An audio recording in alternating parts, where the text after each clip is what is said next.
So have you ever had someone say to you, I would like to exercise, but I've got arthritis, so I can't really? If you're someone that has, then you can relate to how you respond to that person.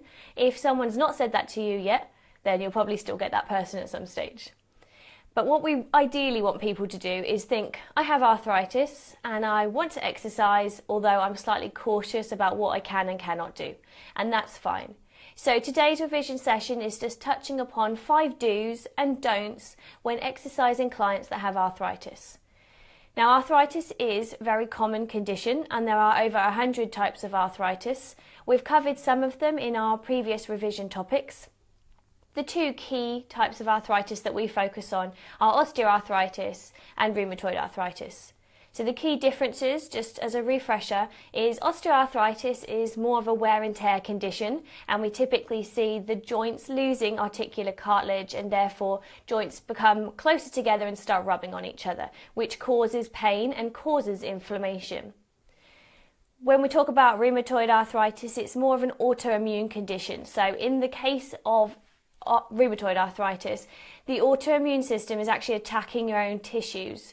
So it thinks that your bone, your cartilage, your ligaments and your tendons are foreign objects in the body, and it attacks them, which causes inflammation, and that constant inflammation starts to degenerate that area, causing very similar symptoms to someone with osteoarthritis.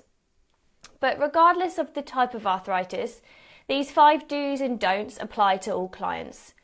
Now remember, no 2 client is going to be exactly the same. So no 2 people are going to be exactly the same in terms of what you can and cannot do with them. Of course, you're going to need to use your professional judgment and adapt accordingly. But let's run through some key factors. So let's start with the things to do. So the first one is to make sure that you actually do include resistance training. A lot of people think that when you exercise someone with arthritis, and let's say the arthritis is in their knees, because that's very common, that maybe you need to avoid exercises that are going to overstress that particular part of the body.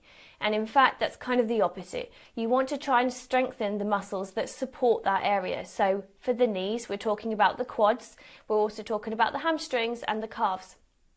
So you do want to do resistance exercises for that specific area of the body, but you just need to work with your client, work within their pain thresholds and their boundaries, make sure that you adapt accordingly. So for example, sit to stands can be a very uncomfortable exercise for people with osteoarthritis in the knees to perform. However, it's exceptionally functional and effective. Therefore, we do want people to perform this exercise on a regular basis, but it just depends on, do they need help pushing up from the chair? Do they need to maybe do a slightly shallower squat to begin with? And you just need to maybe reduce the number of repetitions that you do or the time that you do it for. So don't avoid resistance training exercises, in fact include them. And if you do your research, you'll see that research companies such as Arthritis Research UK actually recommend lots of quad strengthening exercises like leg extension, sit to stand. So don't avoid them, in fact do them. So that's our first do. Do perform resistance training exercises. The next one is do ensure that you actually perform a slow and extended warm-up for people with arthritis. Now that can mean any environment, so I'm not just talking about gyms or studios. If you do a sport, for example, or you do a dance class, any type of exercise or sport activity can be warmed up slowly and gently. And the reason for that is we don't want to place a sudden demand on the joints. We want to ease the tissues and the body's warmth, so circulation. We want to slowly ease the person into that so that it increases range of movement and in turn takes the pressure off the joints. So when we say a slow and extended warm-up, what we really mean essentially is aiming for at least 10 minutes, if not 15 minutes of movement. So it doesn't, for me, for example, I would do more of a cardio element to begin with, then I would move into dynamic stretches and then potentially finish with static stretches throughout a warm-up. That might be different for you, but during that time I make sure it starts really slow and then it gradually increases in its intensity. And then by the end of the warm-up, people feel a little bit more nimble, ready to go, and they feel like they can actually increase their range of movement for the exercises they're doing in the rest of the session. So make sure that you don't just do a 5-minute quick warm-up. You do take the time to slowly prepare the body, warm the joints and increase the range of movement before you start the main session. So that's our number 2. Number 3 is making sure that you actually think about the type of aerobic exercise you use, and it may involve you making sure that it's low impact. Depending on the severity of the arthritis, some people may still be able to run. I don't want you to think about arthritis as a condition that's limiting and no one can do anything high impact, because that's not at all the case. People run marathons with arthritis. Younger people have arthritis through maybe sport or injury. But you do want to consider the fact that there might need to be low impact exercise as opposed to high impact exercise. So for those of you in dance backgrounds, taking anything that requires a jump in down a notch. For those of you in a gym, you're just using things such as like bikes or treadmills. But equally, you need to find out what is considered low impact and okay for certain individuals. For example, a treadmill can be quite a repetitive stress on the joints. Now for some, they like walking, they're strong enough to walk consistently, so it's fine. Other clients I've worked with in the past have found, especially on a treadmill, which is fairly static and slightly unusual walking gait, they found that uncomfortable in their joints, as it was encouraging more force up through the heel into the knee. So for them it didn't work, so we had to take it to more of a bicycle. So work with your client, find out whether they can do high impact at that stage, and if they can't, what form of low impact activity is going to be best for them. And then the 5th one, am I on my 5th? Fourth, sorry. 4th one is flexibility training. Now again, people with arthritis themselves are often a little bit scared about what they are and are not allowed to do when it comes to stretching, because they often see people really going to town, stretching out on the floor or against the wall, and it's a bit scary to try and push that joint past what it's comfortable to do, which is why we don't want them to do that. You need to make sure that you actually work with people and stretch them within their range of movement that they're comfortable with.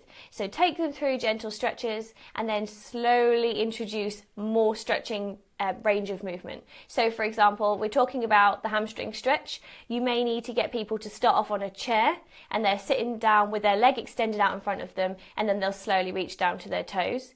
Then you can progress that to a standing stretch. It's all about finding out what your clients can and cannot do. But developing flexibility is important, because the more the joint seizes up, in particular the ligaments, the less range of movement someone's going to have anyway.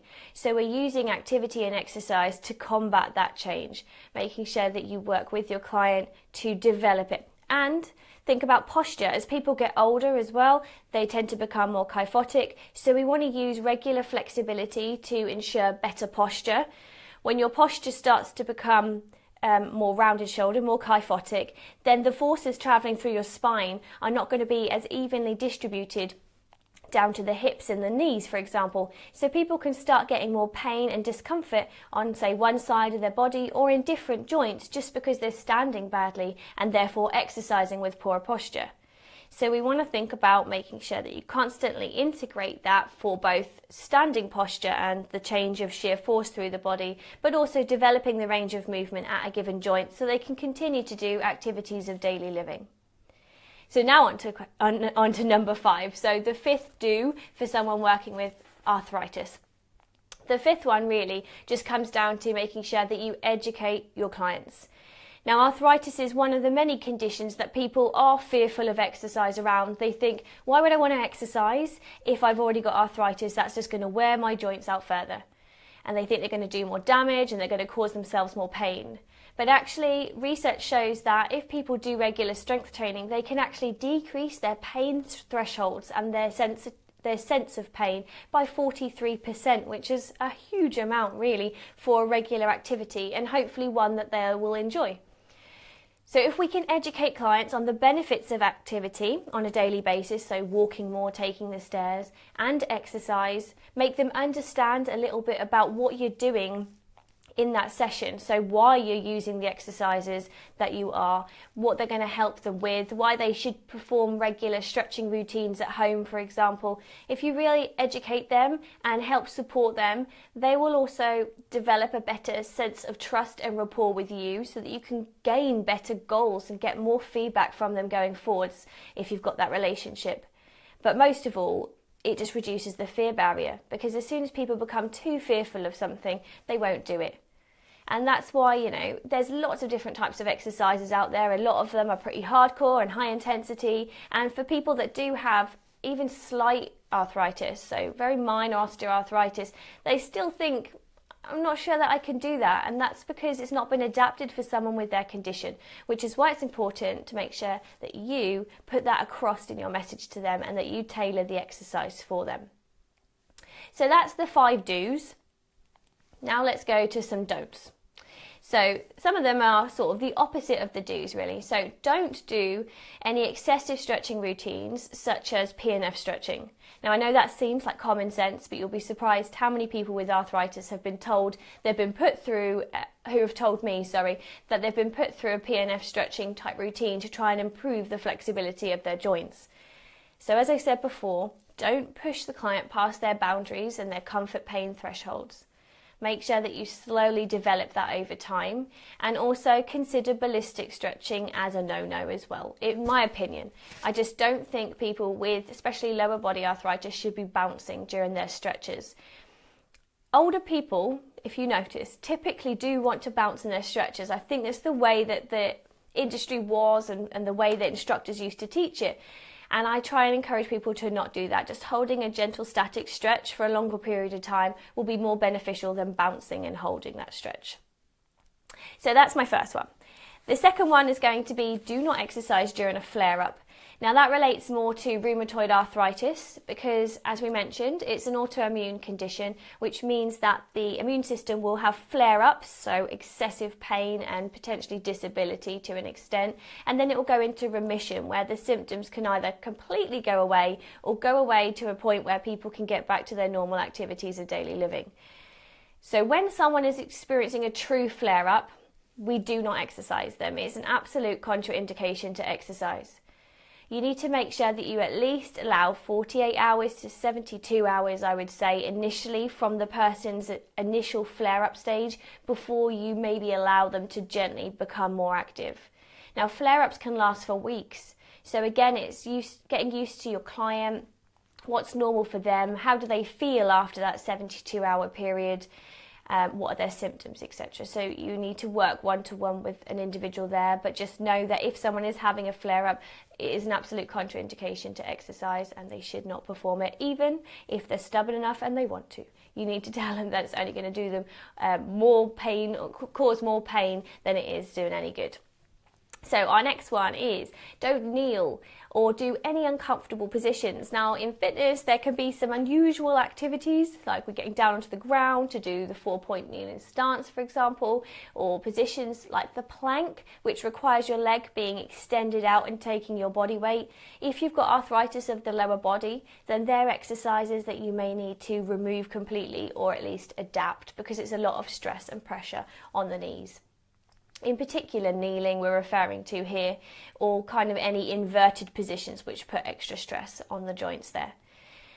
Also, for instructors that like to do your stretches on the floor, you might want to consider adapting that to a chair or standing stretches, really, because people will not feel comfortable, especially with lower body arthritis, getting down onto the ground, performing a range of stretches and then getting themselves back up. So again, think about your client, what they can and cannot do. If they're a younger person and they're used to that, then that's fine. But if we're talking about the older audience, they typically don't like to get down on the floor for the fear that they'll struggle to get back up again. So you might need to adapt your stretches and avoid these uncomfortable positions. Okay, number 4 of the don'ts is don't encourage repetitive stress and overuse of exercises. Now, what that really means is don't do anything that's going to overuse that particular muscle group. Now, an example is, cycling, unfortunately. Now, cycling, walking, all of those low impact exercises are great for arthritis, but for some people, especially on a recumbent bike, that motion of cycling out in front of them can be really painful on their knees if they've got osteoarthritis in their knees. Whereas for others, an upright cycle is sometimes uncomfortable, and it's causing a repetitive stress at an angle that they're not used to and not comfortable with. So you need to figure out which is best. In my experience, most of the time, it's the recumbent bike that causes the most pain for people with osteoarthritis in the knees. But that's not 100% of everyone's cases, so you need to adapt accordingly. But that kind of movement, the same with continuous sort of like aerobics type movements, try and make sure that you move a little bit more forwards and backwards, because constant movement on one spot is uncomfortable for the joints as well, because the pressure is going up and down through the body and not shifting around, if that makes sense. For anyone with osteoarthritis, say, or rheumatoid arthritis in the shoulders or in the upper neck, you just don't want to be doing anything too excessive and repetitive above the head or out to the side. So it's not about avoiding exercises completely. It's more about adapting the repetitions and the sets. For those of you in a gym, for those of you in a more of an ETM background, it's just about adapting the time period for those exercises. So there's not too much really, I would say, that you have to 100% take out. It's really just change it around and change how you would do it. And so finally, make sure, and this is a really important one really, make sure that you do not treat people like they're incapable of doing exercise. So many people have arthritis these days. As I said at the beginning, there's over 100 types of arthritis. Now, you're probably going to see some people that have it in their knees, but they can manage, they can do everything like normal. So you're certainly not going to be making a big deal out of it in terms of changing everything, making them feel like they can't do certain exercises. You just want to make sure that they know that you understand and that you can adapt if they find it hard. But you'll also have to the extremes. So, for example, I have a lady who has spondylosis and spondylitis in the top of her spine, and she feels like her head is in a vice. She can't really move her head side to side, and she just constantly is in pain. But she doesn't like to be felt like she is unable to keep up with the group. So all I do is really adapt the exercises into a chair when her balance isn't great, because as you can imagine, if your head feels like you're in a vice, then that can impair your balance. Adapt exercises to the chair, so she's still joining in with everybody at the same time, but just seated. She still does the exact same exercises, but just a lower intensity.